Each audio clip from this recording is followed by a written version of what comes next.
Plus, a local church is raided by the FBI. How it may be connected to another church raid in Liberty County coming up. And the Cyber Patriots summer camp underway at the Georgia Cyber Center. A look at what's in store for the students as Your News at 5 starts now. Live from Television Park, this is WJBF News Channel 6 at 5.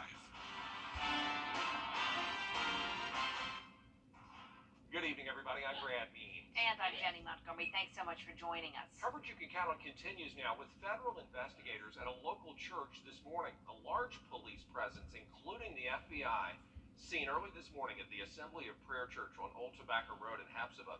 It is not clear why those investigators were there. A spokesperson for the FBI says agents were executing a court-authorized search warrant. We're working to find out more information about the investigation. We'll pass it along to you when we do. Also, the FBI spokesperson did confirm the raid is connected to a similar raid at a church in Liberty County, Georgia. Agents from the FBI, along with police, raiding that House of Prayer Church in Hinesville early this morning. Law enforcement there seen carrying automatic weapons around the perimeter of that church. You may think they're cultist ways because of their dressing and how they move. So if you don't know nothing about it, yeah, we present it as a cult. Come from what you see on TV. You understand what I'm saying? But as far as knowing anything in depth in there, no. I've heard plenty of stories from people that when they visit. So far, no arrests have been made. An 80-year-old woman is recovering after police say she was robbed at gunpoint at Augusta Mall. News Channel 6's Dernisa Jefferson spoke to the victim today. She's live outside the mall with details of that attack. Yeah, Jenny, I spoke to that victim and she says the assault happened at 3 o'clock in the afternoon, something that she never would have expected to happen in a broad daylight. She tells me that the suspect approached her when she was walking to her car and pulled her from behind and pointed a gun at her and demanded she give him her purse. He stole her bag with her cell phone and wallet inside, and when she fought back, he hit her in the head with a gun. And then he took out a gun. He took out a gun and pointed it at me and said, I'm going to kill you. I'm going to kill you. Give me the purse. Even in broad daylight, where you would think that maybe someone would see something happening, that's not always the case.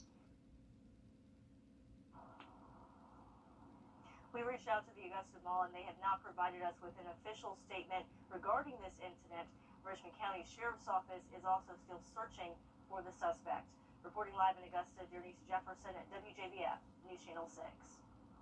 An upstate South Carolina community coming together today to honor the life of a deputy killed in the line of duty. Austin Aldridge died while responding to a call for a domestic dispute.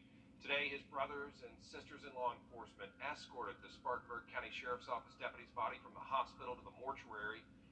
Crowds all along the route to honor the procession as it passed. The sheriff says Aldridge will be laid to rest on Sunday. It is Coming up. All right, Tim, and we always think about people who work outside in this extreme heat. Well, 2 Augusta firefighters were taken to the hospital for heat exhaustion while battling a house fire. They're back home now. Yesterday afternoon, crews were called to a home on Summer Chase Place off Wrightsboro Road. Everyone was able to get out safely, but the home is a total loss for the 5 people who lived there. The cause of the fire remains under investigation. Cyber Patriot Summer Camp at the Georgia Cyber Center is back in person after years of being online. News Channel 6's Bria Smith live downtown in Augusta at their Nathan Deal campus. Bria? The high-tech summer camp hosted children ages 10 through 16, learning how to navigate the internet and computers at a higher level. We saw a need for cyber folks in our workforce, and this starts it early. I mean, today we have 75 youth from across 2 states and 7 counties here at the world-class Georgia Cyber Center. The week-long summer camp consisted of professional speakers with intense background knowledge of the field.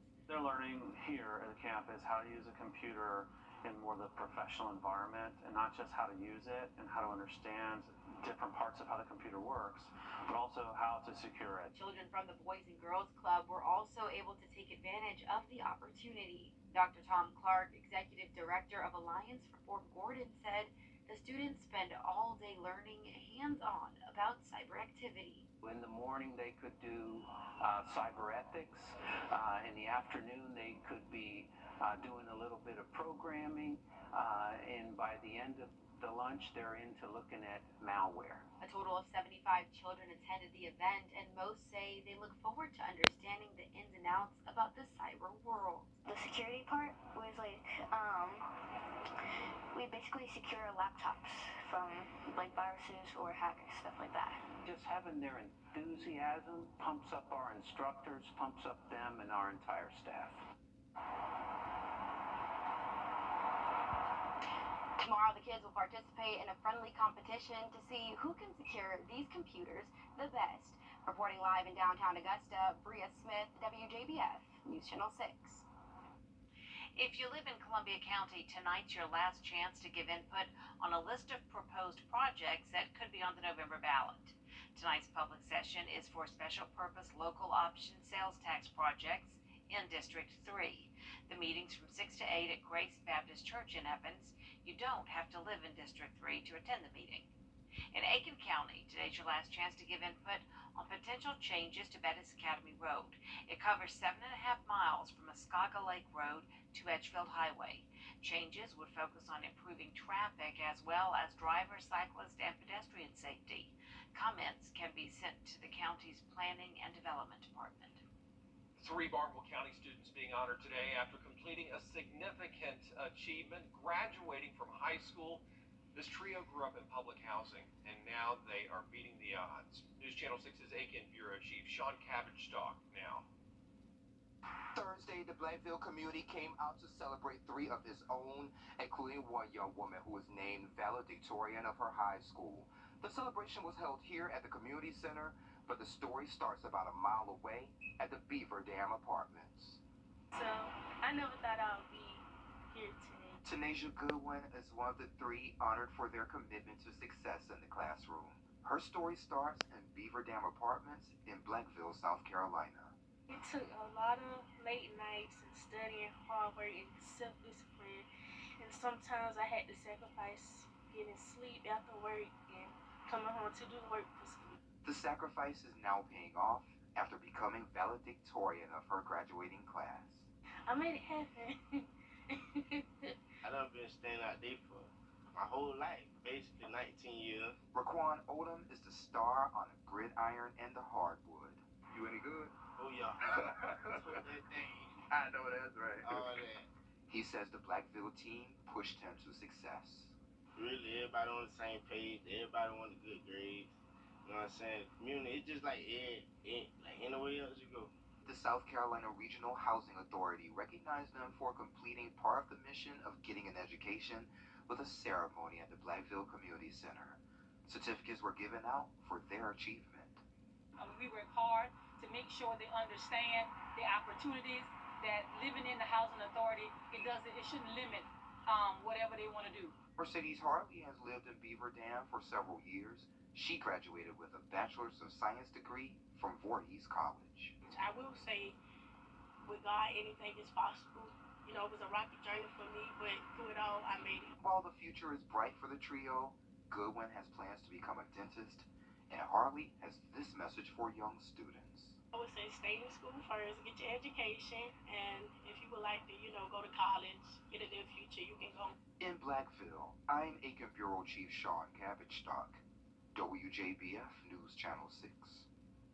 The South Carolina runoff election is just a few days. Also, there are a zillion other vapes on the market, so good luck.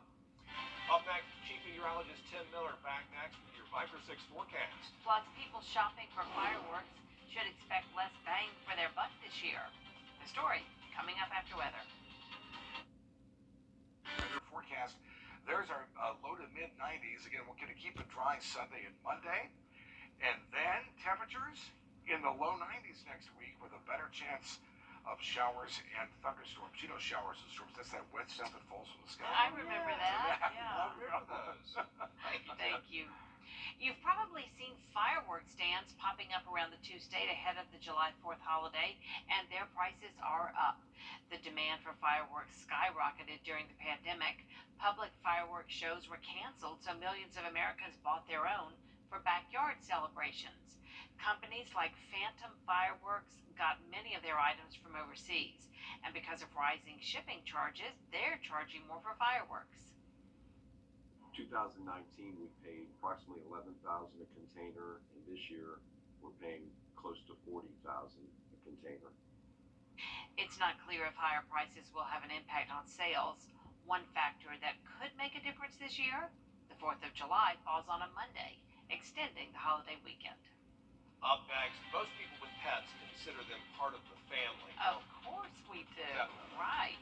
Well, now there's a chance to have a second version of your pet. We'll take a closer look next. A knee pain consultation. The best part is that this pain relieving treatment is covered by Medicare and most major health insurance plans. Have you ever wanted a replica of your pet? Well, there's a business that has you covered. Cuddle Clones out of Louisville, Kentucky can create a handmade replica of your pet. What you do is take lots of pictures from all angles and send it to Cuddle Clones, and then they create a stuffed animal version of your dog, cat, rabbit, guinea pig, any animal buddy. They cost about $250. News Channel 6 at 5:30 is next.